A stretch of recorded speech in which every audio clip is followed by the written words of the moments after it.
अस्सलाम वालेकुम, आदाब, खुशामदी दोस्तों। आज के हमारे शो एक कप चाय इब्राहिम शेख के साथ में आपका स्वागत है। और हमारे शो के स्पॉन्सर है सिल्वर लाइन कंस्ट्रक्शन और अनेक फाउंडेशन। एक नहीं अनेकों में।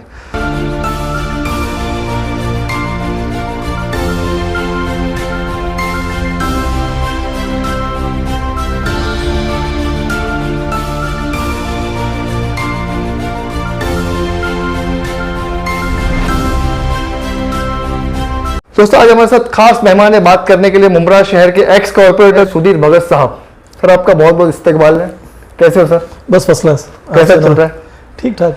अच्छा सर, जैसे कि मैं देख रहा हूँ कि आपको 15 साल से आप कॉर्पोरेटर थे, उसके बाद में कुछ हो गया, उसके बाद में नहीं लड़े या कुछ भी, लेकिन अभी फिलहाल आप एक्टिव नजर नहीं आ रहे, क्यों ऐसा? ऐसा है, जब धुन छाई होती है ना तो उसमें भागना नहीं होता है।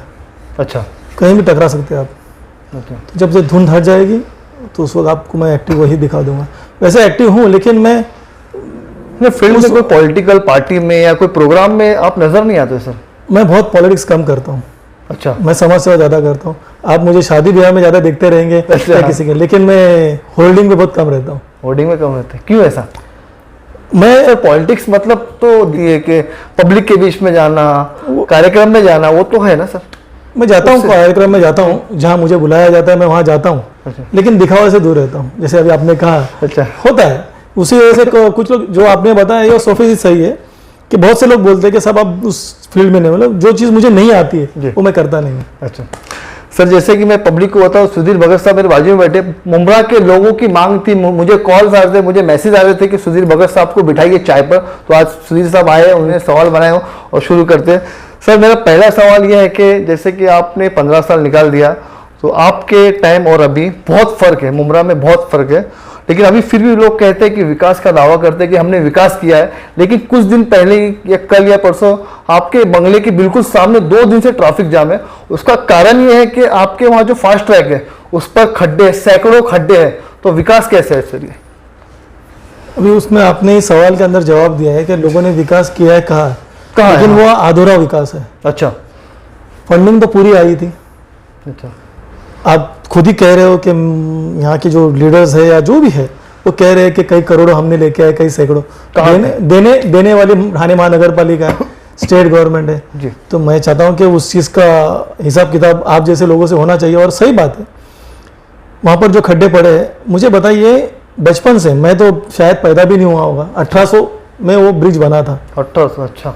1800 कुछ साल में, 80 साल में वो ब्रिज बना हुआ है। आज उसको 1-1.25 साल हो गए। उसके ऊपर मट्टी डालो, डांबर डालो, मट्टी डालो, डांबर डालो। क्या है ये? कब तक? अब उसका कुछ ठोस इलाज तो होना चाहिए ना। अच्छा। ठीक है, हमारे टाइम में, मेरे पास आज भी लेटर पड़ा है, मैंने उस वक्त दिया था, लेकिन रेलवे को भी दिया था। उस वक्त के जो आपने इस पर काम किया पहला? हाँ, हमने उस वक्त काम किया था। उसी का नतीजा है कि आप जो दोनों तरफ जो नाले देख रहे हैं जी, वो 2005 में बने थे। आप उदयनगर का जो नाला देखोगे जी, या उसके बाजू में जो नाला देखो 2005 में बने थे। उसका पहला प्रस्ताव हमारी तरफ से आया था। अच्छा। शिवसेना में? हाँ जी। उस वक्त नहीं, उस वक्त मैं एनसीपी में था। अच्छा। मैं पहली मेरी शुरुआत एनसीपी से हुई, फिर उसके बाद में कुछ आपसी मनमुटाव की वजह से मैं 2 बार एनसीपी से चुन के आया हूँ और 1 बार शिवसेना से चुन के आया। अच्छा। और आपको और एक बताना चाहता हूँ, मुंब्रा वासियों को भी बता कि उनकी दुआओं से 20 साल में अगर पहली बार शिवसेना अगर चुन के आई थी, वो मैं अकेला था। क्या? धनुष्यबाण तीर कमान पे आया था। आज भी मुझे तीर कमान के ऊपर 7,500 वोट मिले। अच्छा। खाने का काम नहीं है। मैं उन लोगों का, उन मुस्लिम समाज का, उन लोगों का शुक्रगुजार हूँ कि जिन्होंने मुझ पर विश्वास। अच्छा खासा वक्त मुंब्रा में गुजारा है। मेरा बचपन, मेरा पैदा ही चाहिए में अच्छा खासा वक्त गुजारा है। मेरे एक्चुअली पूरा खानदान ही इस चीज में, समाज सेवा में था। जब राजनीति में आए तो लोगों को कुछ देना है हमको, और उनके प्रति हमारा कुछ कर्तव्य है, दायित्व बनता है, इसलिए हम वो सब फील्ड में आना पड़ता है। सर आपको क्या लगता है विकास मुंब्रा में कहाँ तक के हुआ है? ऐसा है, विकास जहां तक होना चाहिए, जो मायने में होना चाहिए, वो नहीं हुआ। जैसे कि देखो, हर एक चीज की एक रफ्तार होती है, हर एक चीज का एक टाइम पीरियड होता है। आपने 100 करोड़ रुपया MM वाली के रोड के लिए लेके आया, आज तक वो 5 साल हो गए बंद नहीं। क्यों ऐसा? इस पे रुकावट क्यों आती है? मतलब इतना डिले क्यों होता है? देखो, आज मैं उस फील्ड से मैं बाहर हूँ, उस सभा से मैं बाहर हूँ, लेकिन फिर भी जब भी मैं उस सभा में जाऊंगा जी। तो ये सवाल जरूर आप फिर करूंगा। जाओगे टीएमसी, फिर जाओगे? इंशाल्लाह जनता चाहती है, अगर आप कह रहे हो कि जनता ने चाहा है कि सुधीर भगत यहाँ इंटरव्यू दे, तो जनता चाहती है कि कोई तो भी हो जो वहां बोले, क्योंकि 18 नगर सेवक है मुमरा जी। के और ट्रैफिक जाम हो रही है। ट्रैफिक जाम हो रही है। आप भी पढ़े लिखे हो, मैं भी पढ़ा लिखा हूं, हमको प्रैक्टिकल और थियरी आती है। जी। तो प्रैक्टिकली जो लोग कर सकते हैं, हम तो सिर्फ थियरी पेपर चिट्ठी लिख के या अर्जी कर सकते हैं, लेकिन जो नगर सेवक है, जो यहाँ के जिनके हाथ में नुमाइंदे power हैं, है, जिनके हाथ में जिनके हाथ में पावर है, power जो है, प्रैक्टिकली वहां पर है, वो क्या कर रहे हैं? होना चाहिए, करना चाहिए। ये पहले नहीं होता था, अभी क्यों हो रहा है? मसलन ऐसा है कि आप मेरे घर के आगे आओगे तो जो जहां नहीं चाहिए वहां डिवाइडर बना के तोड़ के रखे। सर मैं खुद आपको परसों के दिन देखा कि आप पैदल जा रहे थे क्योंकि इतनी ट्रैफिक थी। क्योंकि डिवाइडर देखो, आज देखोगे अमृत नगर के अंदर आप हर पांच क्या 10 कदम के ऊपर डिवाइडर तोड़ के रखे। हमको लोगों को अनुशासन सिखाना है, सिस्टम से नहीं है, मतलब हाँ सिस्टम सिखाना है हमको। सिस्टम से नहीं। हमने खुद ने सिस्टम तोड़ के रखा है, बस उसको चाहिए, उसने वहां डिवाइडर कर दिया। प्रशासन तो बैठा है सिस्टम लगाने के लिए, लेकिन हमको नहीं। हम जब तक देखो, हम अपने बच्चे के जब तक कान नहीं मरोड़ेंगे तब तक बच्चा पढ़ाई नहीं करेगा। हम जब तक उसको सही से लाठी नहीं मारेंगे तब तक वो पढ़ेगा नहीं और सीखेगा नहीं। हमको वो करना पड़ेगा, हमको अनुशासन लाना पड़ेगा। ये नहीं कि जनता बोल रही है तो हमने कर दिया। हम क्या चाहते हैं और हम उनको क्या देना चाहते हैं, ये विजन होना चाहिए। जी सर, जैसे कि मुद्दे तो मुमरा के अंदर बहुत हैं, जैसे कि मुमरा को हॉकर्स अभी तक मिला नहीं है। आप एक सीनियर लीडर हो मुमरा के, उस पर क्या कहेंगे आप? ये सब चीजें क्यों रुकी? सबसे पहली बात मैं एक कहना चाहता हूँ कि मैं अमृत नगर के ऊपर जो हॉकर्स जोन या हॉकर्स जो बैठते हैं उसके मैं खिलाफ हूँ। अच्छा, कोई भी वो तो बिठाया हुआ है ना? नहीं, बिठाया है या वो बैठे जी। हैं, मैं दोनों के खिलाफ हूँ। उसकी वजह ऐसी है, मैं हमेशा बोलता हूँ, मुझे कई लोगों ने पूछा है सब रोजी रोटी, तो रोजी रोटी का ये मतलब नहीं है कि हम किसी की जान ले लें। जी बिल्कुल। रोजी रोटी का मतलब ये नहीं, कई एम्बुलेंस वहां से गुजरती है, कई बुजुर्ग लोग वहां से गुजरते हैं, लोग सुबह 6 बजे अपने काम पर जाते हैं, रात को रिटर्न आते हैं तो 8, 10, 11, 12। मैं तो सीधे सीधे प्रशासन को करता हूँ कि वहां से हटाइए उनको एक अलग जोन दे दीजिए लोगों को। मैंने आज तक, मेरी माँ ने मुझसे ये सिखाया कि प्यासे को कुएं के पास जाना पड़ता है, यहाँ तो कुआं हर प्यासे के पास जा रहा है। बिल्कुल बिल्कुल, प्यासे बिल्कुल। हाँ, बिल्कुल सही। जाएंगे ना आप, अगर उसको MMLA के पीछे अगर कहीं जगह है जहां मेले लगते हैं, जहां कुछ और रिजर्वेशन होगा, वहां पर बनाइए, वहां पर जाएंगे ना लोग। अगर आप उनको वहां सुविधा दोगे तो लोग वहां जाएंगे। इतना सुविधा मत दे दीजिए कि हर एक चीज, जैसे ना बच्चे को पैम्पर करना, हर एक चीज उसने मांगा तो उसको खिलौना लाके दे दिया, उसने मांगा तो उसको मोबाइल लाके दे दिया, उसने मांगा टैबलेट तो टैबलेट लाके दे दिया, उसने मांगा लैपटॉप तो लैपटॉप। उसको अर्न करने दीजिए, हासिल करने दीजिए, क्योंकि हासिल करने के अंदर मजा अलग है। मजा अलग है। हर एक चीज का उसका देखो, मैं सिर्फ हॉकर्स को ब्लेम नहीं कर रहा हूँ, डिवाइडर्स भी है, दो एक सेकंड के अंदर डिवाइडर्स भी है। और सिग्नल भी नहीं मुमरा में सर, सिग्नल शायद आपके टाइम पे सिग्नल लगा था। मेरा एक कहने का मतलब है, हमको सिग्नल प्रणाली से अच्छा है कि एक डिस्टेंस होना चाहिए। अगर अमृत नगर के गेट के ऊपर अगर आपका डिवाइडर है तो सीधे सीधे दारूफाला मस्जिद के पास आपको एक डिवाइडर होना चाहिए। उसके बीच में आप 10 डिवाइडर दोगे तो हम देखो, कानून बनाने वाला एक है, कानून तोड़ने वाले 130 करोड़ आबादी है, और उसमें अगर आप ही उनको कानून तोड़ने के लिए हर जगह पे डिवाइडर दोगे तो फिर नहीं होगा। वो सिस्टम होना चाहिए, सिस्टम होना चाहिए। सर जैसे कि कोरोना के टाइम पे टोरेंट आया था, ठीक है, कोरोना तो चला गया, लेकिन लोगों ने टोरेंट के भगाने की बहुत कोशिश की, लेकिन टोरेंट अब तक क्या है, उस पर क्या है? उस सुधीर भगत साहब का मैंने कभी ऐसा उस पर कोई विरोध करते हुए देखा नहीं सर, सिर्फ आप बोलते हो। नहीं, उसकी वजह से है कि किसका विरोध करे? जो ऑलरेडी पेपर सैंक्शनड है, जो लॉ के हिसाब से आया है, उसको कौन लेके जाएगा वापस? मतलब जो लोग विरोध कर रहे हैं वो कैसे? वो दिखा हुआ है। मेरी एक बात सुनो, शासन यहाँ पर आपका है, यहाँ पर आप मंत्री हो, यहाँ पर आप आमदार हो, यहाँ पर आप नगर से भी है नहीं हो गया एक्स मंत्री जी, यहाँ पर आप नगर सेवक हो, मैं हूँ। हम लोग जो लोक प्रतिनिधि है, जब लाने से पहले हमने कुछ नहीं बोला, लाने वक्त उसका विरोध नहीं किया, अब वो आ चुका है, उसने इन्वेस्टमेंट कर चुके, अब उसको विरोध करके क्या फायदा? कई लोग तो जान देने के लिए तैयार थे, कई लोगों ने मुझे कहा था कि मैं जान दे दूंगा फलाना फलाना। अब लाने वाले भी वही और जान देने वाले भी वही। अच्छा, लाने वाले भी वही है? हाँ, अब उन्हीं के थे ना, नगर सेवक उन्हीं के थे। अच्छा, अंदर से भी उन्हीं के थे। ऐसा कहा कि हमारी सरकार आएगी तो हम लोग आने नहीं देंगे, लेकिन तो सरकार आई थी ना, 2.5 साल आई थी, फिर भी आ गया वो। नहीं, मैं देखो, मेरा एक ही कहने का मतलब है, मैं यहाँ पर किसी को ब्लेम करने के लिए, क्योंकि मैं जिंदगी में ब्लेम गेम नहीं किया हूँ, बस लाने से पहले आपने उसको रोकना चाहिए। अभी ये आ गया है लेकिन लोग फिर भी परेशान है उस। परेशान तो ये कुछ भी नहीं है, अच्छा, और होने वाला है? इससे ज़्यादा परेशान होने वाले हो आप। क्या बात कर, हाँ, कैसे मतलब? क्योंकि मुझे बताइए, आप एमएससीबी का जब बिल भरते थे तो उसमें एक यूनिट जो अमाउंट रहती है वो फिक्स होती थी। जी। आज आप जब टोरेंट का बिल भरते हो तो जो अमाउंट जो उसको शासन ने दी है वो तो फिक्स है ही, फिक्स है।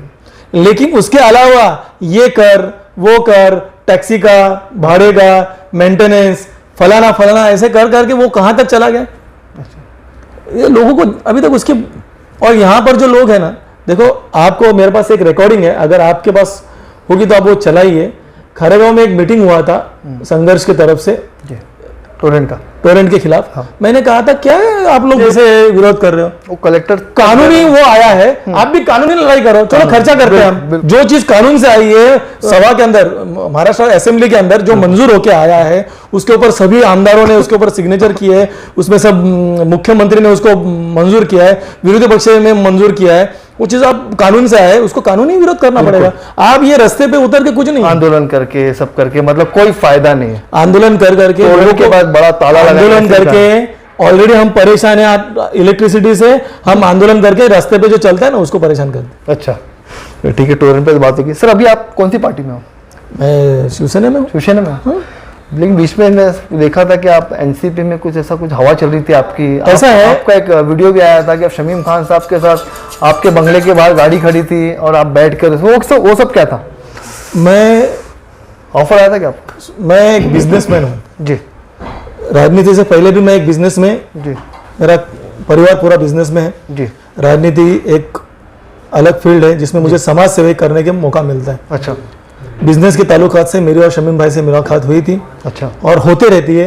अच्छा वो, हाँ, उस ताल्लुकात से वो आए थे और उसको लोगों ने, अब तो ऐसा हो गया है कि अगर मैं आपसे बात करूं तो मैं पत्रकार हो गया, अगर मैं हॉस्पिटल से निकलूं तो साहब क्या बीमार थे क्या। अच्छा। और अगर मैं किसी की शादी में जाऊं, नहीं सर, हाँ वो तो स्पेशल वायरल किया गया था सर। हाँ, स्पेशल फोटो वगैरह व्हाट्सएप पे होता है, ऐसा दिखाया कि सुधीर वगैरह भी कल ही एनसीपी में आने वाले हैं। और आपको मैं बताना चाहता हूं कि मैं इस फील्ड में जी जब से हूं, मैं हर नेता के पास, हर नेता मेरे पास, वो तो क्योंकि एक फैमिली रिलेशन भी होता है, एक पर्सनल रिलेशन भी होता है, बिल्कुल होना चाहिए।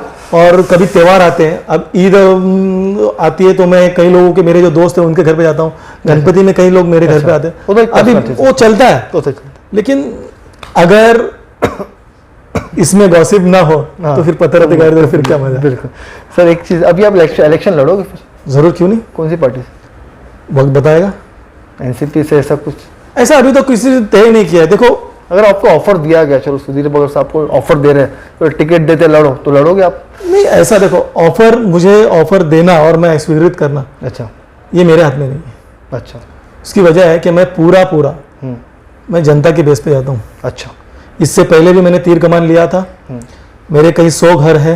अच्छा। उन घर पे मैं बाकायदा उनके घर पे जाता हूँ, उनसे पूछता हूँ कि मुझे क्या करना है। पब्लिक से डिसीजन लेता हूँ? उनसे लेता हूँ और मैं पब्लिक के मार्गदर्शन में चलता हूँ, मैं किसी नेता के मार्गदर्शन में चलता नहीं। अच्छा, मतलब ऑफर आया था? इससे पहले भी मैंने तीर कमान लिया, तीर कमान पे लड़ा, हार जीत वो बात की बात, बिल्कुल। लेकिन मैं उस तरीके से लड़ा और जो सामने आया है उसको भी पता है मैं किस तरीके से लड़ा। अच्छा, अभी क्या तैयारी, मतलब अभी आगे की क्या है? अब जैसा है, कभी इलेक्शन से, देखो इलेक्शन करीब है अभी। इलेक्शन हम करीब कहते हैं, हम फरवरी से देख रहे हैं करीब करीब करीब, अब 2 फरवरी आ रहा है, तो जब भी आएगा तो मेरे जो कुछ लोग हैं, कुछ चुनिंदा लोग हैं, खास लोग हैं, जो मेरे हमेशा समर्थक, मैं मेरे भले में और मेरे बुरे में, मैं अच्छा भी करूं या मैं बुरा भी करूं, तो वो मुझे लताड़ते भी हैं। अच्छा। और मुझे प्यार भी करते हैं। अच्छा। तो उन लोगों के सामने मैं जाऊंगा, पूछूंगा उनसे। अच्छा, मतलब एनसीपी में जा सकते हो, ऐसा कुछ है? नहीं, ऐसा नहीं। अभी तक तो कुछ नहीं है। अभी तक मैं, अभी तक तो कुछ भी हो सकता है। देखो, मैं कांग्रेस में जा सकता हूँ, कुछ भी हो सकता है। मैं एमआईएम से लड़ सकता हूँ। अच्छा, अगर वहां की जनता मुझे चाहे, वो कहे। अच्छा, जनता जो बोलेगी वो। हाँ, क्योंकि देखो ऐसा है, वोटर्स वो है, मैं भले ही 10 बार फॉर्म भरूं, लेकिन वोट तो वही देंगे ना। बिल्कुल। वही कुछ इलाके जो है, जो मेरे पॉकेट से, अच्छा, जो वो उनके पास जाऊंगा, बैठूंगा, वो कहेंगे नहीं इस बार हमको एमआईएम से लड़ना है, लड़ जाऊंगा। चलो, पब्लिक सुधीर बगर साहब एमआईएम में भी आ सकते हैं। सर मैं फिलहाल तो मैं शिवसेना में हूँ, ठीक है, आज मेरी शिवसेना वक्त कैसा क्या आएगा कब बोल नहीं सकते। हाँ, आज शिवसेना के अध्यक्ष उद्धव ठाकरे हैं और मुख्यमंत्री एकनाथ शिंदे हैं। एक नाथ शिंदे, कुछ भी हो जाए लेकिन वो सेना की ही मुख्यमंत्री है। बिल्कुल बिल्कुल। सर एक चीज और है कि मुंब्रा शहर में यूथ जो हमारा है वो पॉलिटिक्स में बहुत तेजी से आ रहा है, अच्छी है। तो क्या लगता है आपको उनको मौका देना चाहिए, उनसे कराना चाहिए काम? मैं परिवारवाद के बहुत बहुत खिलाफ हूँ। अच्छा, मैं लड़ूंगा, मेरी बीवी लड़ेगी, पीढ़ी के पीढ़ी, फिर उसमें मेरा भाई आएगा, अच्छा, फिर मेरा बच्चा आएगा, नहीं होना चाहिए। उसके बाद बच्चे की बीवी आएगी, ये नहीं होना चाहिए। वहां पे जो कार्यकर्ता अच्छा काम कर रहा है उसको साथ में लड़ना चाहिए, देना चाहिए। हाँ, एक आध जगह पे हम समझते हैं कि उस वक्त सिचुएशन वैसी है कि अगर उम्मीदवार है आपके पास नहीं है, आपने फटाक से ले लिया, बात अलग है, लेकिन लॉन्ग टर्म के लिए ये अच्छा नहीं है। नहीं अच्छा। अभी मंत्री जितेंद्र आवाड़ साहब भी एक्स मिनिस्टर हमारे जो एक प्रोग्राम था उसमें आए थे, उन्होंने खास करके कहा था कि जो बूढ़े लोग हैं उनके पीछे करो और यंग लोगों को आगे लाओ। उनकी भी सोच ये है कि एक नया जनरेशन मुंब्रा शहर में आया और कुछ करे। कभी कभी मैं ना ये समझता हूँ कि उनका विजन अच्छा है, विजन अच्छा है, बहुत अच्छा विजन है, लेकिन उनके साथ देने वाले सही नहीं है। क्या बात, अकेला आदमी कब तक लड़ेगा? नहीं, ऐसा देखो, उनका विजन सही है। ठीक है, कल को मैं आऊंगा तो अगर कल उनका अपोनेंट होऊंगा तो मैं भी उनके विजन के ऊपर भी मैं उंगली रख सकता हूं, लेकिन आज के दौर में कोई भी आदमी, जितेंद्र आवाड़ ही नहीं है, कोई भी आदमी जो चुन के आता है ना, उसका विजन, उसको सोच होती है कि मुझे ये करना है, लेकिन उसके जो इर्द गिर्द होते हैं ना, वो लोग वो विजन पूरा करने के लिए उनको सपोर्ट करना चाहिए। सर जैसे कि अभी मुंब्रा में रेलवे को लेकर मीटिंग भी हुई, फिर एक सिग्नेचर अभियान भी चल रहा है, उस पर क्या कहेंगे आप? वही तो मैं कह रहा हूँ, अभी एक मिनट पहले मैंने आपसे कहा था कि आवाड़ साहब ने कह दिया था कि नवंबर तक एक्सीलेटर लग जाएगा, कुछ मसले अटके वो हो जाएंगे, कह दिया था उन्होंने, और उसके बाद वही पार्टी के लोग, उनके ही नेता लोग उसके ऊपर आंदोलन करते हैं। अच्छा। तो बहुत गलत होता है। अच्छा, ये मुझे समझ के बाहर है। मतलब जो काम होने वाला उस वक्त जब उन्होंने बोल दिया है कि मैं नवंबर तक करने वाला हूं, तो फिर आंदोलन किस बात का? तो और कौन कर रहा है? उन्हीं के लोग कर रहे हैं। तो उनके लोगों को ये वो बचकानी हरकतें बंद करें। अच्छा। उनको समझना चाहिए कि अपने नेता ने क्या बोला है। अच्छा। और हम क्या करना चाह रहे हैं। सुन नहीं रहे, सिर्फ कर रहे हैं, पता नहीं क्यों कर रहे हैं। इससे लोगों को तकलीफ होती है। उनको लगता है हम आंदोलन करके बहुत बड़ा काम करते हैं। आपके आवाज में, आपके जबान में और आपके कलम में वो ताकत होनी चाहिए कि आपका काम उसी वक्त होना चाहिए। आपको आंदोलन की जरूरत ही नहीं पड़नी चाहिए। आंदोलन किसके लिए किया जाए कि जो आपने कहा, आपने उसको सोचा है। हाँ। और वो काम उस वक्त में नहीं हो रहा है बिल्कुल, तो आंदोलन होना चाहिए। मतलब नवंबर के बाद नहीं हुआ तो फिर आंदोलन करना जरूरी है, ये फिर बनता है ना। सर बहुत दिन के बाद आप भी दिखे हो हमारे चैनल पे, तो मुंब्रा की जनता को सुधीर भगत साहब कुछ मैसेज? मैं जनता से आपके माध्यम से जी, आज आपने मुझे बुलाया, सबसे पहले तो मैं आपको धन्यवाद देता हूँ, और वो जनता जो मुझे सुन रही है उनका भी धन्यवाद देना चाहता हूँ कि आप मुझे कुछ वक्त से सुन रहे हो। मैं आपसे एक ही कहना चाहता हूँ कि नुमाइंदा किसी भी पार्टी का आप चुनो, लेकिन वाजिब चुनो। 5 साल हम उसको हमारे इलाका सौंपते हैं। जब भी हम अपनी बहन, बेटी, बहू किसी के हाथ में सौंपते हैं तो उसका क्वालिफिकेशन देखते हैं, उसका किरदार देखते हैं, उसके पीछे उसका खानदान देखते हैं। तो क्या आपका इलाका आपकी बहू, बेटी के जैसा, माँ के जैसा समझते नहीं हो?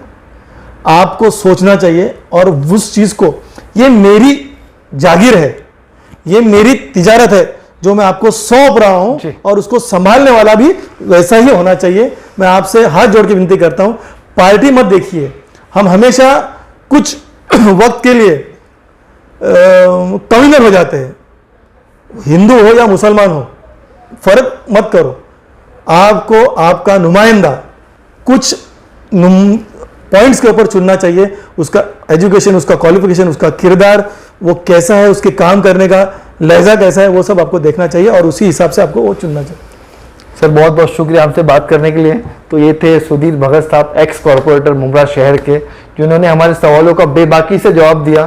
तो फिर मिलेंगे अगले मेहमान के साथ। देखते रहिए एक कप चाय इब्राहिम शेख के साथ मुंब्रा से। अस्सलाम वालेकुम। Thank you.